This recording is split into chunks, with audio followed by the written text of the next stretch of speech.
The lake smelled like cold metal and cedar, a thin ribbon of mist peeling off the surface where the dock planks held last night's rainfall.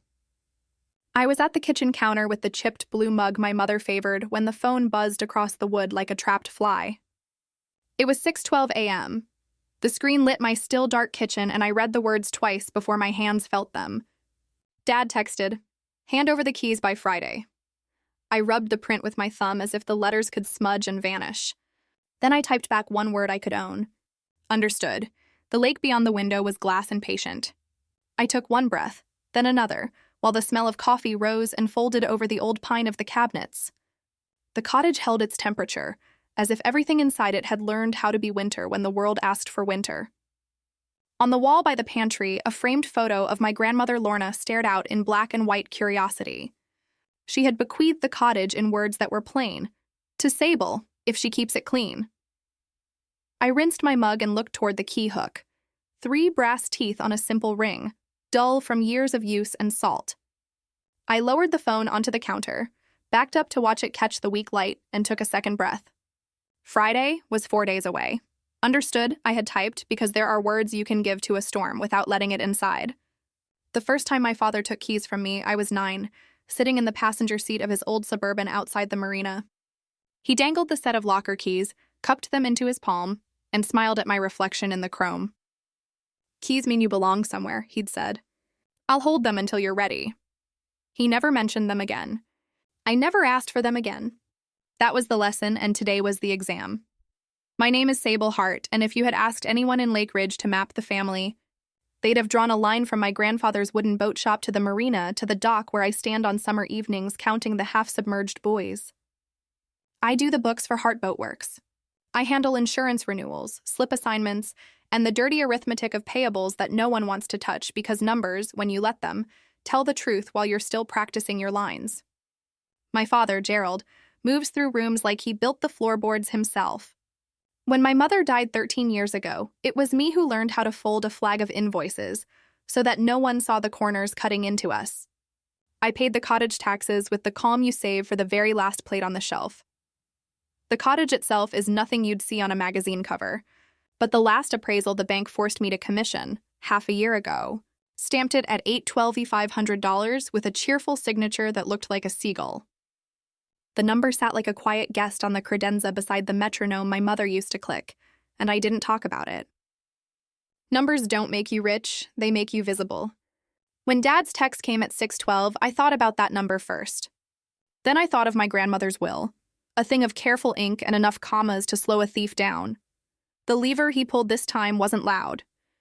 There had been no shouting, no fight in the driveway, no accusations pinging off coffee mugs. It was a PDF forwarded to me accidentally by my Aunt May 2 days earlier. A notice of closing from Bay Title Company. Subject line, Cedar Line Lane, Friday 5 p.m. The body of the ICE email had my father's name spelled clean and a reference to possession upon key delivery. It was tucked into a larger thread that smelled like good bourbon, smooth, expensive, and designed to make you say yes. May's note above the thread said only, "I think this was meant for Gerald. Sorry." But my eyes had snagged on the line item seller credit $24,800 and didn't move for a full minute. That $24,800 was not a coincidence. I had traced it, painfully, over 2 years. Round number extractions from the Marina account to temporary cash management, each annotated by me as Ask Dad, each answered by him with a smile or a story about payroll or a new sander. The amounts added like weather. No one noticed until I did. Seeing $24,800 on a closing dock felt like finding my handwriting on a forgery. I began to pull threads. The county recorder's online index, hard to read at the best of times, blinked up a corrective affidavit from 2 weeks prior. The scanning was bad, but my father's signature sat on a line that seemed to slide his revocable trust into the chain of title as if it had been there all along. The homeowner's policy declaration came in the mail with the named insured changed to Gerald Hart Revocable instead of my name. A small fee hit my bank card, $47 Bay Title wire verification. On my shared work calendar, a new event appeared, Deliver Keys, created by our office manager, who is loyal the way a well-fed guard dog is loyal. I was not invited. I didn't feel insulted. Insult implies you think the other person mistook you. My father was counting on me being exactly who I am. Someone who does the books, locks the doors, delivers keys when told. I preserved his expectation like an egg in my palm as I scrolled, read, and saved. I called no one. I made a list. In the past year, the temperature had been changing by degrees impossible to point to. Dad resetting the alarm code at the marina and not sharing the new one with me for a day. A cousin of ours moving into the slip where I had kept the small skiff my mother named June Star. Aunt May telling me gently that Dad was centralizing decisions, and you know how he gets when he's in a swing. It was a choreography of removal. When I turned off the lamp in the front room that night, the house felt a half-inch farther from the ground. In the morning, I took the busier way to work, past the county building with its brown panels and blue flag. The records office was on the ground floor, behind glass that created its own weather. A young woman with clipped hair and a stern cardigan guided a man with a walker to the copy station, then returned to her post like a dancer finishing a turn. Her name badge read Mendoza. I waited my turn with my umbrella dripping and introduced myself. Could I ask you something? I said, You can, she said. Whether I can answer it will depend. I liked the way she didn't smile. I told her my name. I told her my address. I said, I think there's a problem with how my father is trying to sell a house he believes he owns. What are you? She asked. An owner? A seller? A somebody? I'm the somebody who's been paying the taxes, I said, and then I hated the heat in my own voice. She held out her hand. Let's not get you in trouble with words. Show me paper. Paper remembers. The phrase belonged to someone else first, I'm sure. But when she said it, it attached itself to the inside of my ribs the way certain songs do when you're 8 and riding in the back of a car with someone you have to love. I handed her everything I had, the forwarded closing email, the insurance declaration, a copy of my grandmother's will, and the last page of the living trust my grandmother created in 2009, which I had never read more than once because grief is a short-sighted animal. It had a name my grandmother chose, the Cedar Line Trust. Dated 06/14/2009, the day we'd eaten lemon cake in her kitchen and she had called me steady for how I carried plates to the sink. I'm not a lawyer, Ms. Mendoza said. I can't tell you what to do. What I can do is point to the index. And if something is missing from where it should be, I can tell you that. She tapped her nails once on the counter. But if your grandmother wrote down something with a vesting clause, something like, if X happens, then the property needs to be captured in the trust, you'll want to look at that. Some things don't so much change as reveal the name they were wearing the whole time. I believe it's supposed to be in the trust, I said. Paper remembers, she said again. If there's a successor named, and if there's an affidavit for the change or a certification, and if you can point to an attempted transfer that's inconsistent with the instrument, sometimes the recorder will accept the filing, index it, and the title folks will, at minimum, stop. Nobody likes hot potatoes. She slid a blank form in my direction. And that thing, she added, indicating the closing notice, will cause a potato to steam. I spent the lunch hour in my parked car with the heater running, reading the Cedar Line Trust beginning to end. My grandmother had written in plain language her lawyer had annoyingly dressed up. But there it was, under a heading that in any other book would be a chapter title, Covenant 12:3. A springline clause, my grandmother's version of a hand on my shoulder. That said, if any party attempted to remove the property from the trust without the signature of the named successor, the vesting would revert to the successor trustee upon presentation of a certification and affidavits of circumstance. Not magic. Not even complicated. The kind of thing you don't know you need until the day you do. I found a notary at the UPS store who had been doing this 30 years and didn't look at me with pity when I unfolded the papers. I signed a certification of trust and a notice of successor trustee and an affidavit of circumstance that stated, in the thinnest language, that I had received a 6:12 a.m. text from my father instructing me to hand over keys by Friday and that I believed an inconsistent transfer was in progress. I attached Exhibit A, the screenshot of the text with its timestamp. Exhibit B, the closing email with Friday 5 p.m. circled like I was a schoolgirl and this was my spelling test. I placed a copy of the $47 wire fee receipt behind them as if to say, I see the coin you're flipping between your fingers. I know which side is sticky. I paid the recording fee, which came to $91, and Ms. Mendoza took my packet to the back like it was a living thing. The smell of toner and old paper warmed the air. The world did not stop. My father called once while I waited.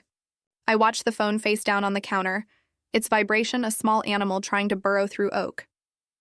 When Ms. Mendoza returned, she placed a receipt on the counter the way you lay a hand on a child's back, firm and kind.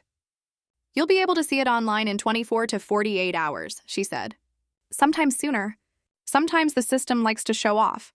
What do I do until then?" I asked. "Whatever you would have done anyway," she said. "Eat, keep your calendar. Keys are for doors. Paper is for everything else. Paper remembers." That's right. Paper remembers. That sentence, weightless like a moth, settled and stayed. I went home and wiped down the counters, and on the back deck I rolled the grill cover so it wouldn't collect water overnight. I shredded junk mail and stacked the bills I already knew the totals for. At 8:17 p.m., my father called again. I let it ring. At 8:18, my phone registered a voicemail. At 8:19, he texted, "Don't do anything stupid." The screen recorded the time with the neutrality of sky. I plugged my phone in, face down, and slept leaning toward the window as if light could catch me quicker that way. By morning, the emails had multiplied. Escrow wrote, "We require confirmation of possession and the key handover per the agreement." The buyer's agent, a man whose last name sounded like a cough, forwarded a list of condition clears that looked like a grocery receipt for the apocalypse. My office manager, bless her, added me back to the Deliver Keys calendar event, perhaps out of mercy, perhaps because this kind of story eats its own tail and starts to look like fairness. I answered none of it. No silence is the same. Mine didn't punish. It simply kept me from participating in a mistake. At 2:37 p.m. on Thursday, the county recorder's site, which I had refreshed enough times to learn its rhythm, coughed up a new line like a fish surfacing, Cedar Line Trust, change of trustee. I clicked. The PDF loaded with its ailing font and showed my name where it needed to be. Sable Hart, successor trustee. The Cedar Line Trust, dated 06/14/2009. The vesting had updated so quietly that my mouth went dry. At 4:03 p.m., the index itself, the line the title companies scraped like barnacles off hulls, now showed the updated vesting. It was not magic. It was paper remembering. 37 missed calls. One decision. The calls began as if someone had opened a valve. At 4:04 p.m., Dad. At 4:05, unknown caller. At 4:06, Dad again. My voicemail app stacked them like coasters. By 5 p.m., the count sat at 11. By 8 p.m., it was 23. I went for a walk after dinner, and when I returned, the number 37 glowed on the screen with a kind of heat. 37 missed calls. I said the number out loud in the kitchen, and it sounded like someone else's birthday. The title company left a message that began with "out of an abundance of caution" and ended with "will need to pause." The buyer's agent wrote a one-line email in all lowercase that said, "We need this wrapped by EOD Friday." I turned off my computer. I washed my hair. I set my alarm for 7 a.m. and slept with a towel over the foot of the bed to catch the lake's draft. Understood. It's a small, obedient word until it isn't. The next morning, I texted my father to meet me at noon at Waterline Grill, the place by the harbor with plastic chairs that never seem to blow away. "Bring whoever you need to bring," I added. I prepared a folder, not thick, with copies of what he would call my antics, and what I called in my head the opposite of keys. The lake was crowded with Friday hurry when I parked. The hostess led me to a table by the glass where you can watch other people work. Dad arrived precisely at noon with a man in a suit who had the complexion of someone who only goes outside for photographs. "You look tired," Dad said, sitting without waiting to be invited. He placed his phone face up on the table, then flipped it face down as if he'd realized something too late. "I slept," I said. "I thought we should do this before 5. "We should do this now," he said, the clipped tone he uses when a customer wants a refund for a scratch they made themselves. He turned slightly to include the man in the suit, whose eyes had not moved from me since he walked in. "This is Brandon," Dad said. "Of course," I said. I didn't extend my hand. "Brandon. Buyer's agent? Lawyer, both?" "Doesn't matter," Brandon said. "Where are the keys?" "They're at home," I said. I slid the folder across the table. "What's here is what you'll care about." Brandon opened the folder, removed the first page, and read it with the expression of a man reading a weather report that had not promised rain. He slid to the second page, then the third. He paused and looked up. "You recorded this yesterday," he said. "I filed it yesterday," I said. The index updated itself at 4:03 p.m. Title saw it at 4:15. You probably did too. Dad leaned back. The mask he wears, the one that says all of this is beneath him and also organized by him, shifted half an inch while the muscles in his jaw decided whether to be teeth or smile. You don't have the right, he said. I have the paper, I said. And you have 37 missed calls on your phone. Would you like to see mine? You think a piece of paper? Keys aren't power. Choices are, he stopped. It wasn't the line so much as my tone. As if I were reciting the price of sand. He looked at the man beside him, who had begun to understand that he was not so much a participant in this conversation as a witness. Dad's voice lost its bright edge. He leaned forward and kept his words small. I needed the cash flow, he said. Your brother? He stopped, recalculated, shifted his mouth. There were notes that had to be paid. You knew that. The marina can't eat air. I did what needed doing. And you included a seller credit for $24,800, I said. He blinked. It's not normal to write off my diligence, I said. That number is mine. You always were dramatic, he said. And now there it was, the real face. Your mother never trusted you with contracts. She trusted me. She trusted you to build boats, I said. She trusted me to read. For a moment, the restaurant tilted into something like silence. The server came and went, uncertain whether we were a table that orders. Dad touched the folder again with a finger that had sanded teak. He had an impulse then to be charming. He tried it on me like a jacket that had worked on other women. Listen, he said. Let's be reasonable. You'll hand over the keys, they'll close, and I'll make sure you see 3 weekends a year, I said. He frowned. What? You can use the dock 3 weekends a year, I said, 48 hours each. By appointment, with a text to confirm. You'll repay $24,800 in 6 monthly installments to the marina account you borrowed from. Because I don't believe you intended theft as much as you don't think about the kind that looks like you. You'll stop listing the cottage on any document that isn't an invitation to dinner. And you'll stop calling me after 8 p.m. Brandon, to his credit, smiled the smile of someone who likes to watch a storm from behind glass.